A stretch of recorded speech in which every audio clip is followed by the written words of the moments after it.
الحمد لله نحمده ونستعينه ونستغفره ونؤمن به ونتوكل عليه ونعوذ بالله من شرور أنفسنا ومن سيئات أعمالنا من يهده الله فلا مضل له ومن يضلله فلن تجد له وليا مرشدا أما بعد فقال الله تبارك وتعالى أعوذ بالله من الشيطان الرجيم بسم الله الرحمن الرحيم إن الذين قالوا ربنا الله ثم استقاموا تتنزل عليهم الملائكة ألا تخافوا ولا تحزنوا وأبشروا بالجنة التي كنتم توعدون نحن أولياؤكم في الحياة الدنيا وفي الآخرة وَلَكُمْ فِيهَا مَا تَشْتَهِي أَنفُسُكُمْ وَلَكُمْ فِيهَا مَا تَدَّعُونَ نُزُلًا مِّنْ غَفُورٍ رَّحِيمٍ وَمَنْ أَحْسَنُ قَوْلًا مِّمَّنْ دَعَا إِلَى اللَّهِ وَعَمِلَ صَالِحًا وَقَالَ إِنَّنِي مِنَ الْمُسْلِمِينَ وعن أبي هريرة رضي الله تعالى عنه قال رسول الله صلى الله عليه وسلم من دعا إلى هدى كان له من الأجر مثل أجور من تبعه لا ينقص ذلك من أجورهم شيئا ومن دعا إلى ضلالة كان عليه من الإثم مثل آثام من تبعه لا ينقص ذلك من آثامهم شيئا او کما قال رسول اللہ صلی اللہ علیہ وسلم۔ میرے محترم بزرگوں اور دوستو، ہم سب اس بات کو جانتے ہیں کہ دنیا کے اندر جتنی بھی چیزیں ہیں، ہر چیز میں ایک ادنا درجہ ہوتا ہے، ایک اعلیٰ درجہ ہوتا ہے۔ روئے زمین پر آج جتنی انسانوں کی محنتیں ہیں، ساری کی ساری محنتیں اعلیٰ درجے کو حاصل کرنے کے لیے ہیں۔ ایک انسان کا پیٹ بھر جاتا ہے سوکھی ہوئی 2 روٹیوں کے ساتھ، لیکن آج دنیا کا ہر انسان صبح سے لے کر شام تک جس محنت کے اندر مصروف ہے، وہ اس ادنا درجے کے لیے نہیں بلکہ اس کے لیے محنت کرتا ہے کہ مجھے روٹی بھی ملے اور روٹی کے ساتھ بہت ساری چیزیں اکٹھی ہو کر ملیں۔ انسانوں کی محنت کا 95% سے زیادہ حصہ آج اعلیٰ درجے کو حاصل کرنے کے لیے ہے۔ ایک آدمی، اس کا سطر چھپ جاتا ہے موٹے جھوٹے ایک جوڑے کے ساتھ، لیکن انسانوں نے محنت کا 95% سے زیادہ حصہ خرچ کرنا شروع کیا ہے کہ نہیں، ہمیں ایک جوڑا نہیں چاہیے اور ہمیں معمولی قسم کے کپڑے نہیں چاہیے، بلکہ ہمیں اعلیٰ سے اعلیٰ اور اچھے سے اچھا اور خوب سے خوب تر کپڑا چاہیے اور بہت سارے چاہیے۔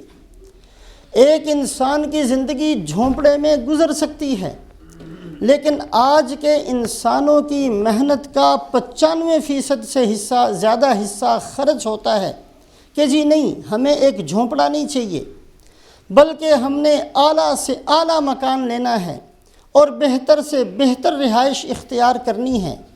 غرضے کے جتنی بھی چیزیں ہیں، شادی بیاہ کا مسئلہ ہو یا دنیاوی زندگی کا کوئی بھی مسئلہ ہو، آج کا انسان ادنا درجے پر قناعت کرنے کے لیے آمادہ اور تیار نہیں ہے۔ انسانوں کی جتنی محنت آج پوری زمین پر ہو رہی ہے، اس محنت کا 95% بلکہ 99% بلکہ بہت سارے لوگ 100% محنت اس لیے کر رہے ہیں کہ ہمیں اچھے سے اچھا چاہیے، ہمیں خوب سے خوب تر چاہیے۔ ان ساری چیزوں کو سامنے رکھتے ہوئے میں اور آپ اس بات سے اچھی طرح واقف ہیں کہ بہت سارے لوگ ساری زندگی محنت کرتے ہیں اعلیٰ درجے کو حاصل کرنے کے لیے، زندگی ختم ہو جاتی ہے، اعلیٰ درجہ حاصل نہیں ہوتا۔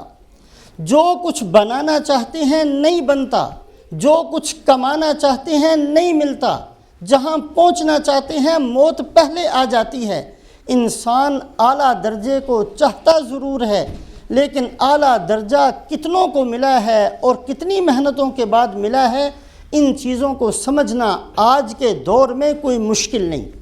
میرے محترم بزرگوں اور دوستوں، بحیثیت ایک مسلمان ہونے کے میری اور آپ کی ضرورت ہے کہ ہماری موت بھی اعلیٰ درجے کی موت ہو۔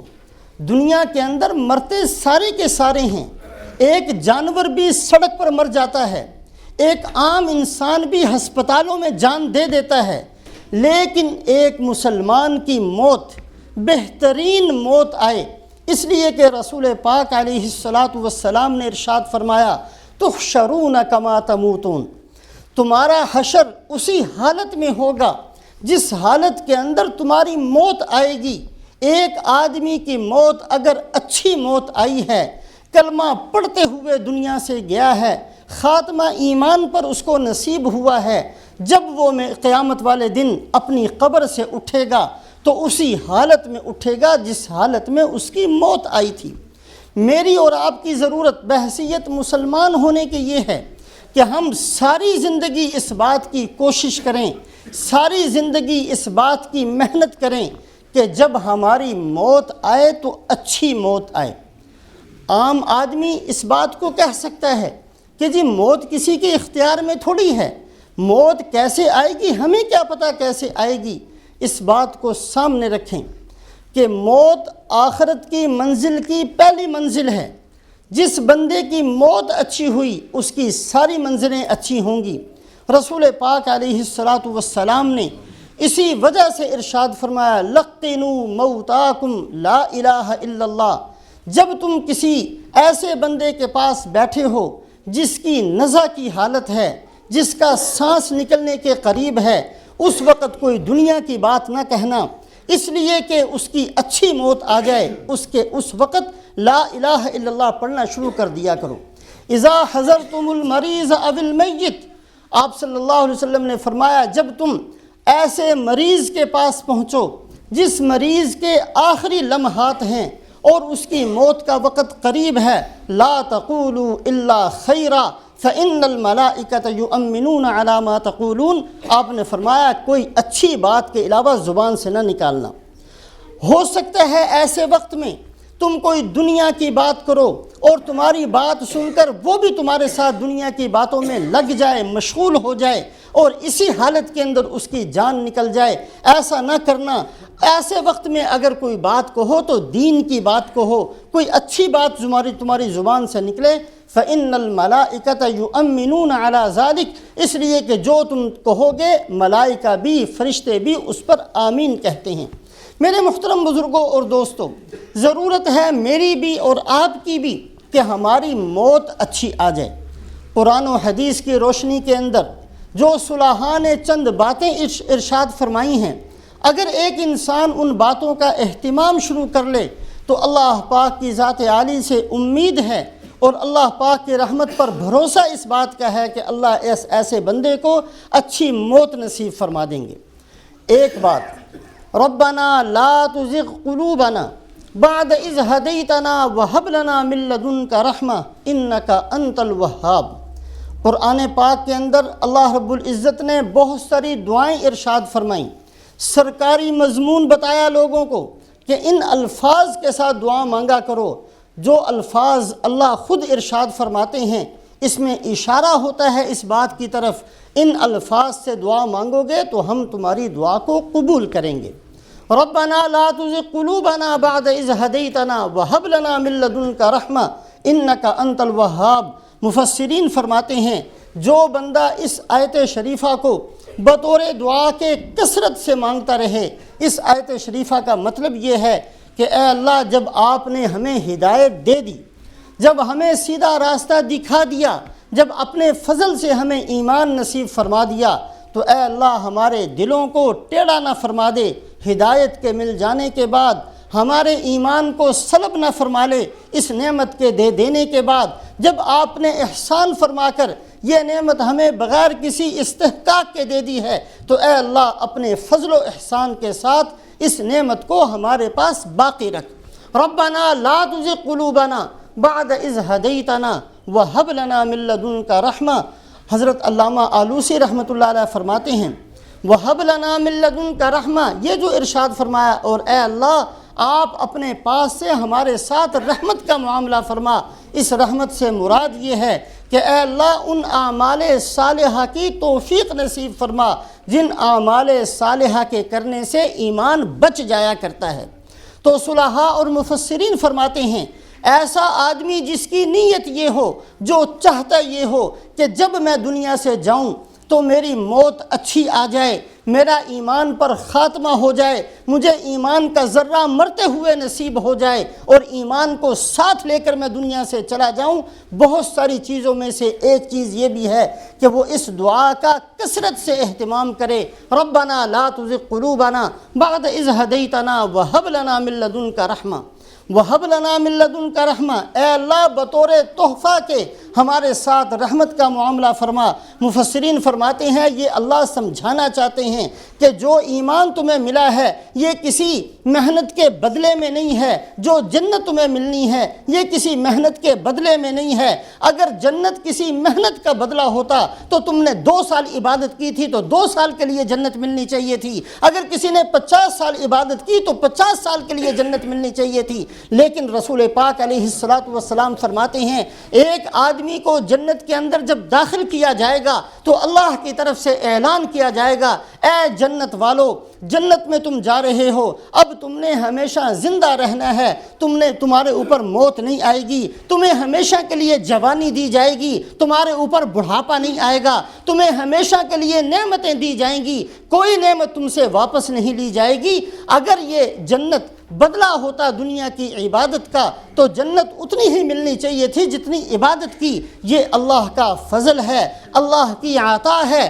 یہ دعا کثرت سے کرنا کہ اے اللہ ایمان کے بعد ہمارے ایمان کو باقی رکھ لے، یہ نعمت جو آپ نے اپنے فضل سے نصیب فرمائی تھی اے اللہ اس نعمت کو ہمارے دل کے اندر باقی رکھ، وَهَبْ لَنَا مِن لَّدُنْكَ رَحْمَةً، اور یہ نعمت کا دینا اے اللہ کسی محنت کے بدلے میں آپ سے سوال نہیں کرتے کہ ہم نے یہ کیا ہے لہٰذا ہمیں عوض ملنا چاہیے، اے اللہ اپنے فضل سے نصیب فرما۔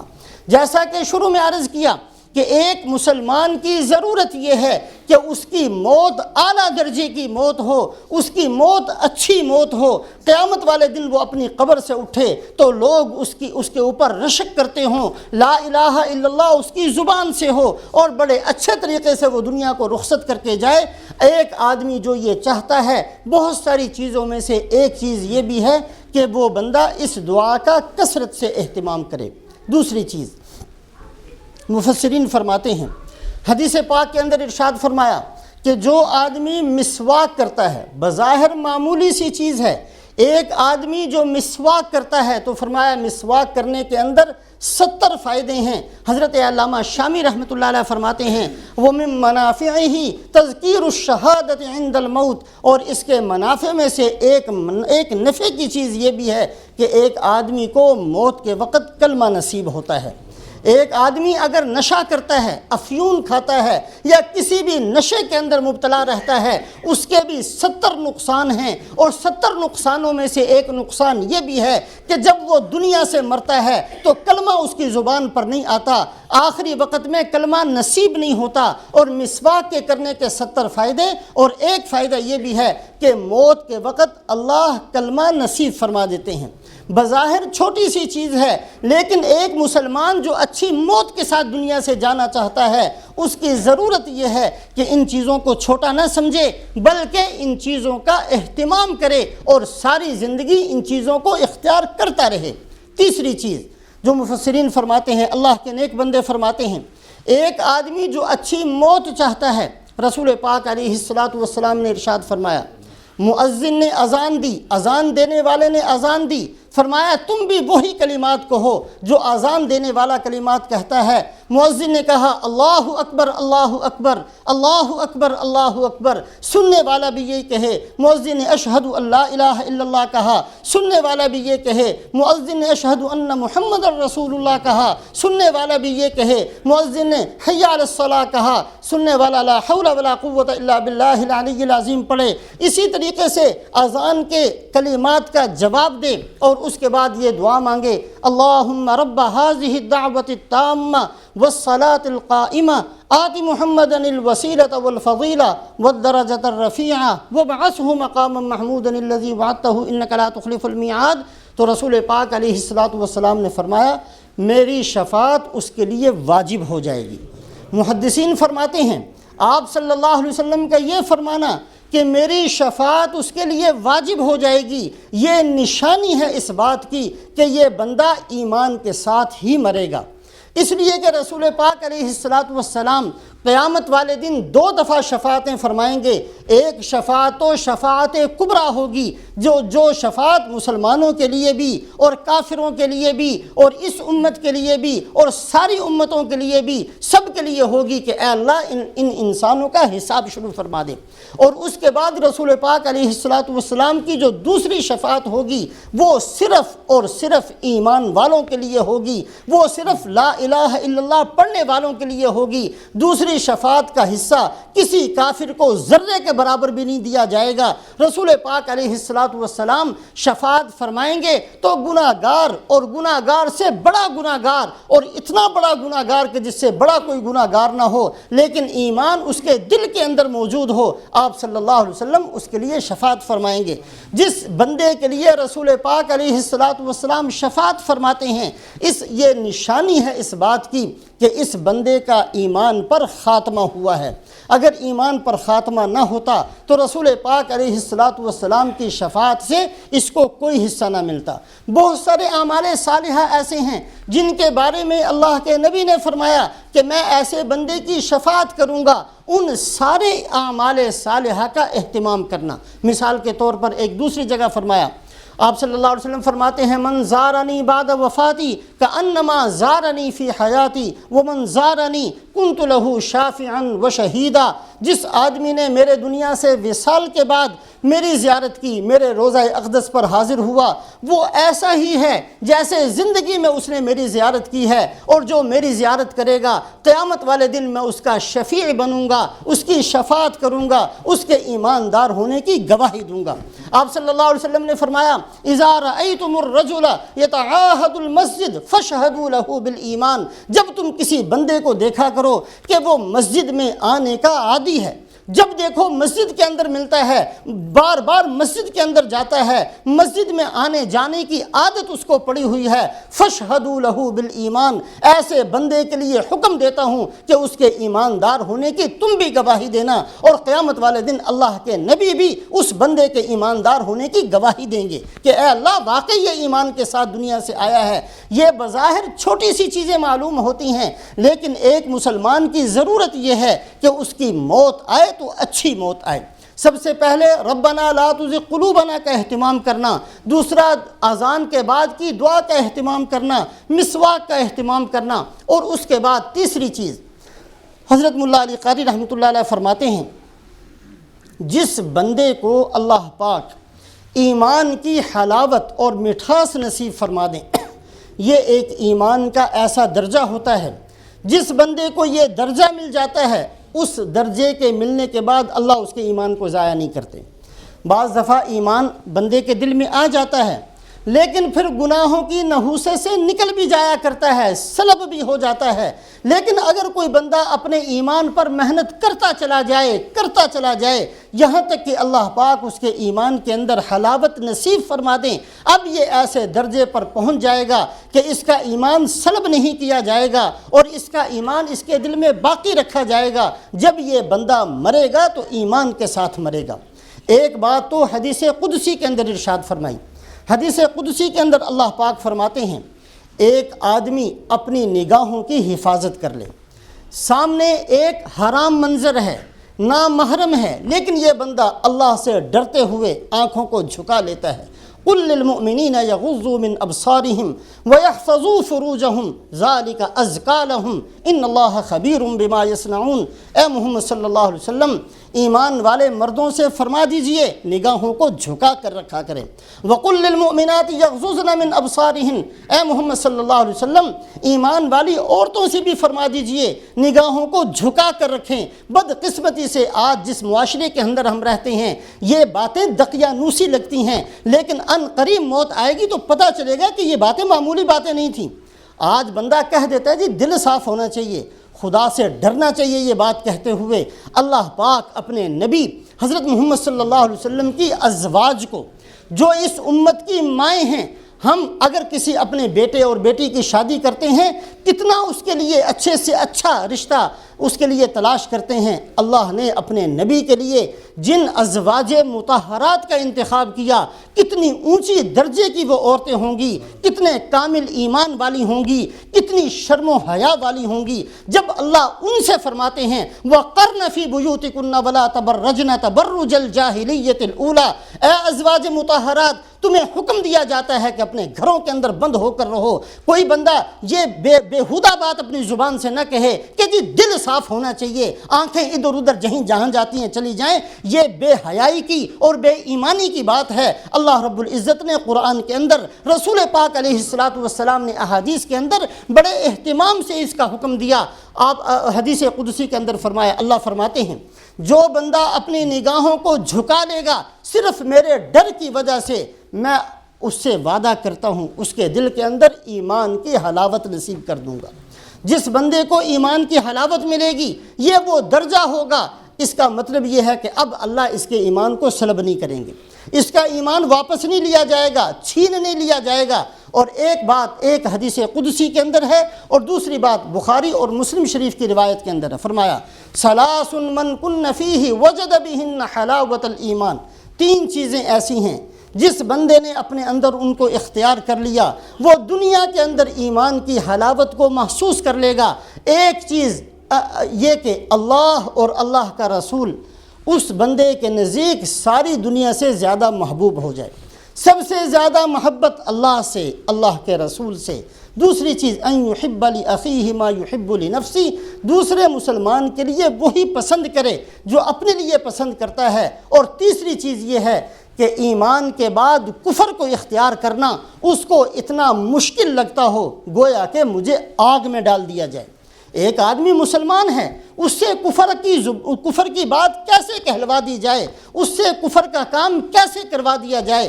وہ بندہ یہ کہے میں مسلمان ہوں، میرے اللہ نے مجھے روکا ہے، میں نے کسی کفر کے کام کو اختیار نہیں کرنا۔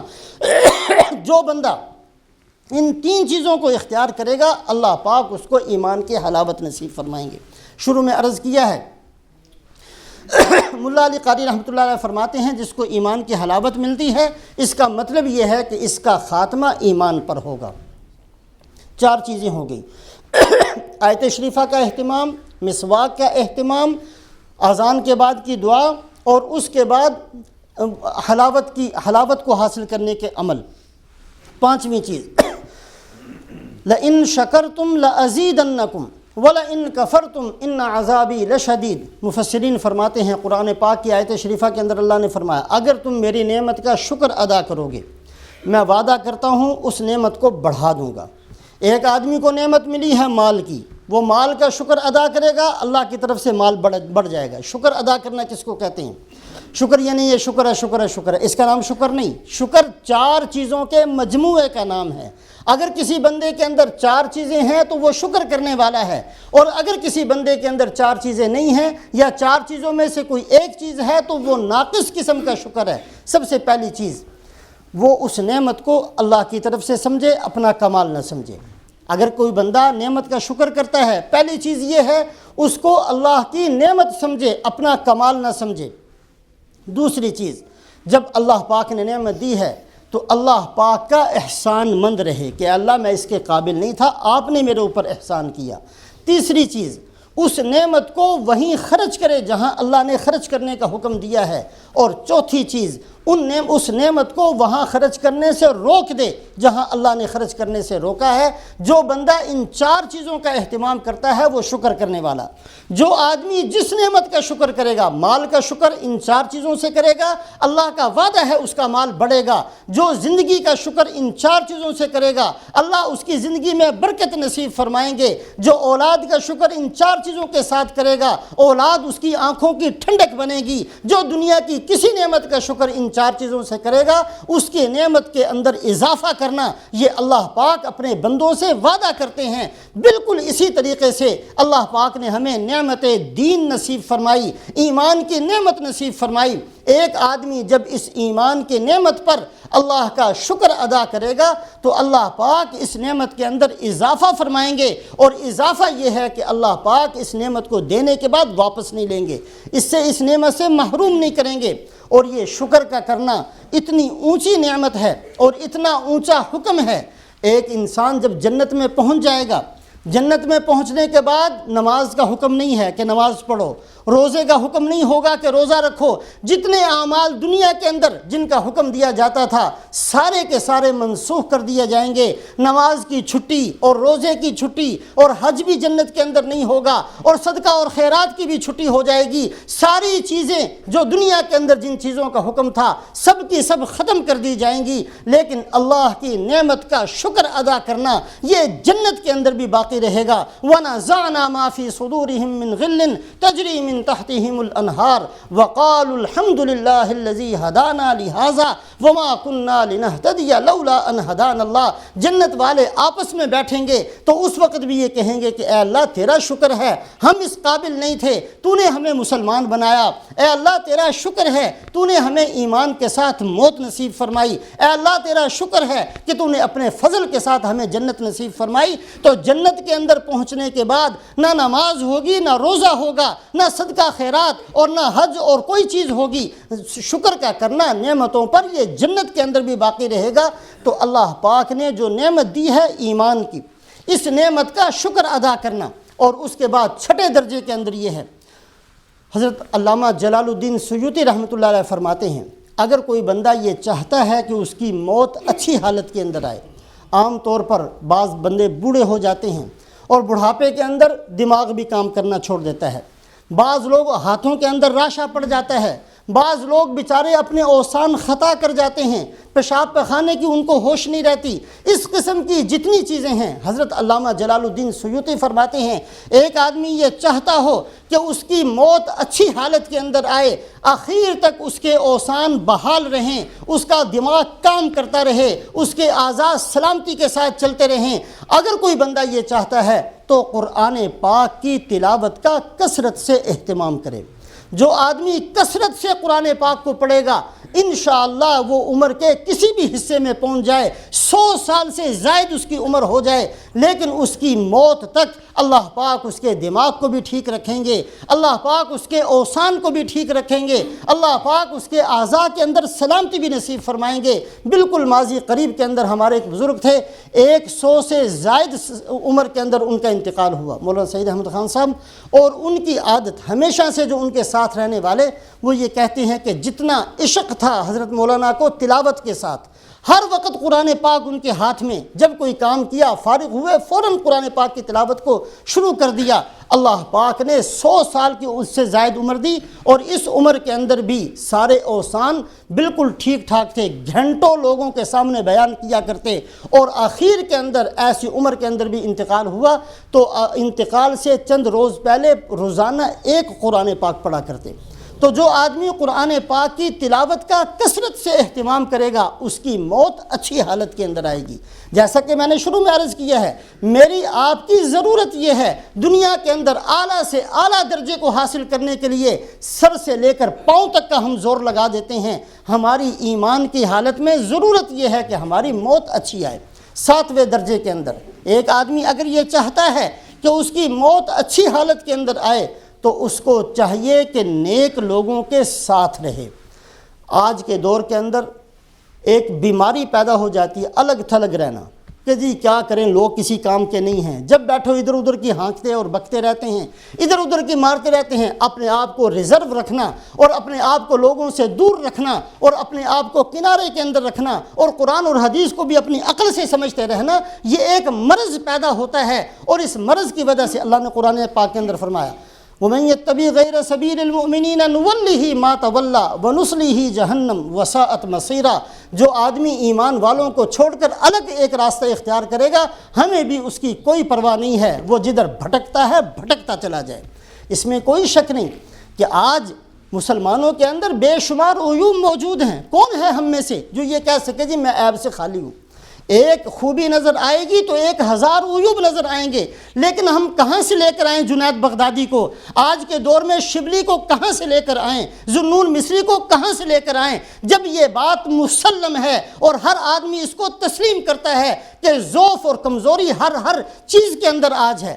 جو پہلے نگاہ تھی ویسی نگاہ نہیں ہے۔ کہتے جی زمانہ بدل گیا، نگاہیں کمزور ہو گئیں۔ پہلے حافظہ بڑا تیز تھا، آج حافظہ کمزور ہو گیا۔ پہلے جسمانی قوت بہت زیادہ تھی، آج جسموں کے اندر طاقت اور قوت نہیں رہی۔ جیسے ہر شعبے کے اندر ضعف پیدا ہوا ہے، ہر شعبے کے اندر کمزوری پیدا ہوئی ہے، تو یقیناً مسلمانوں کی خوبیوں کے اندر بھی کمزوری آئی ہے۔ کہاں سے لے کر آئیں گے ہم جنید بغدادی کو؟ جنید بغدادی آئیں گے تو ہم ان کے پاس بیٹھیں گے، اور جنید بغدادی نہیں آئیں گے تو ہم کسی کے ساتھ نہیں بیٹھیں گے۔ ہمارے لیے آج کا مسلمان ہی جنید بغدادی ہے، جو لا الہ الا اللہ پڑھتا ہے۔ ہم نے اس کی عزت کرنی ہے، ہم نے اس کی قدر کرنی ہے۔ اس کے دل کے اندر کلمہ ہے، اس کلمے کی برکت سے ہم اس کے سامنے جھکنے والے بنیں، اس کے ساتھ جوڑ رکھنے والے بنیں، اس کے ساتھ تعلقات کو قائم کرنے والے بنیں۔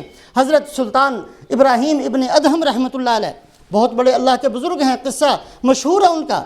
اپنی حکومت چھوڑ کر اللہ پاک نے ان کو ولایت نصیب فرمائی۔ ایک دفعہ جا رہے تھے، راستے کے اندر دیکھا کہ ایک شرابی ہے، اس نے بہت زیادہ شراب پی، جس کی وجہ سے راستے میں گر گیا اور اس کے منہ کے اندر سے جھاگ اور گند نکلنا شروع ہو گیا۔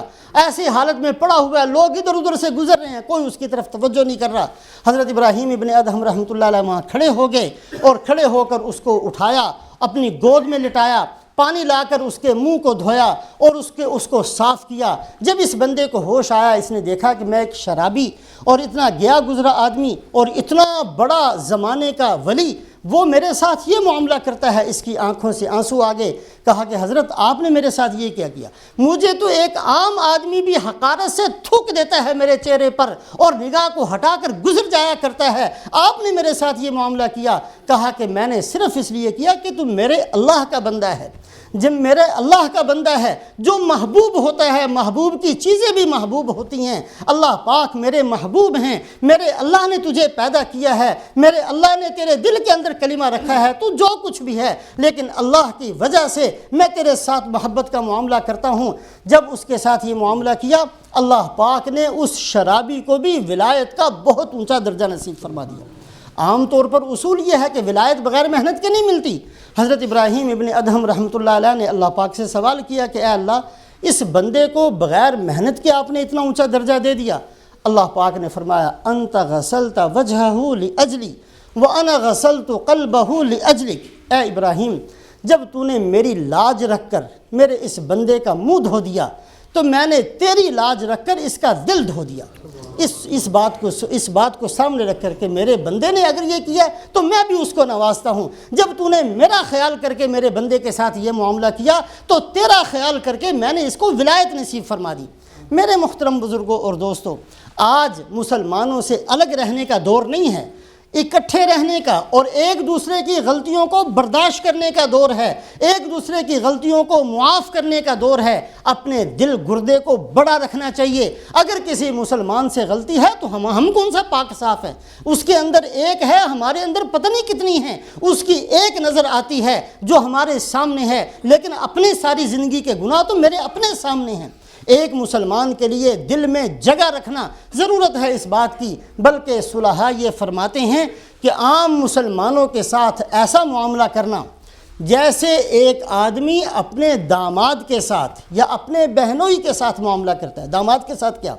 بعض دفعہ داماد بڑے بے ڈھنگے ہوتے ہیں، ستاتے ہیں بیٹی کو، بہت تنگ کرتے ہیں، اور غصہ بھی بڑا آتا ہے ان کے اوپر، دل کرتا ہے کہ اس کی مرمت کر دی جائے، یہ بے حیا میری بیٹی کو اتنا تنگ کرتا ہے، لیکن جب یہ سوچتے ہیں کہ آخر بیٹی کا گھر ہے، اگر میں اس کو کچھ کہوں گا تو میری بیٹی کا گھر نہ اجڑ جائے، ایک داماد کی ہزاروں برائیوں کو سہ جاتے ہیں، برداشت کر لیتے ہیں، جب تک ہمارے دل کے اندر ایک مسلمان کے بارے میں یہ چیز پیدا نہیں ہو جاتی کہ ٹھیک ہے اس کے اندر ہزار برائیاں ہیں لیکن آخر میرے اللہ کا بندہ ہے، اگر میں اس کو نہیں برداشت کروں گا تو یہ کہاں چلا جائے گا۔ اس طریقے سے مسلمانوں کو برداشت کرنا اور ان کی غلطیوں کو سہ جانا، ایک کان سے سن کر دوسرے کان سے نکال دینا، اپنے دل گردے کے اندر جگہ رکھنا یہ ضروری ہے۔ جیسے ایک آدمی اپنے داماد کی غلطیوں کو برداشت کرتا ہے، اپنے بہنوئی کی غلطیوں کو برداشت کرتا ہے، دیکھتا ہے کہ یہ بے حیا بڑا نکما آدمی ہے، بہن کو تنگ کرتا ہے، اس کی عادتیں بھی اچھی نہیں ہیں، لیکن جب بہن کا خیال آتا ہے اس کی ساری غلطیوں کو سہ جایا کرتے ہیں۔ اس طریقے سے ہم مسلمانوں کے ساتھ رہنا شروع کریں۔ جو بندہ مسلمانوں کے ساتھ اس طریقے سے رہنا شروع کرے گا، اللہ پاک انشاءاللہ ایمان پر خاتمہ اس بندے کو نصیب فرمائیں گے۔ یہ ضرورت ہے میری بھی اور آپ کی بھی، ہماری موت اچھی حالت کے اندر آئے، کس وقت آتی ہے نہ مجھے پتہ ہے نہ آپ کو پتہ ہے، تیاری ساری زندگی اس بات کی کرنی ہے۔ اللہ نہ کرے کہ ساری زندگی مسلمانوں کی فہرست میں نام رہے اور موت آئے تو خاتمہ کفر پر ہو جائے، اللہ میری آپ کی حفاظت فرمائے۔ ضرورت ہے اس بات کی کہ ساری زندگی ہم محنت کریں کہ جب دنیا سے جائیں تو ایمان کے ساتھ جائیں، اللہ مجھے اور آپ کو نصیب فرمائے۔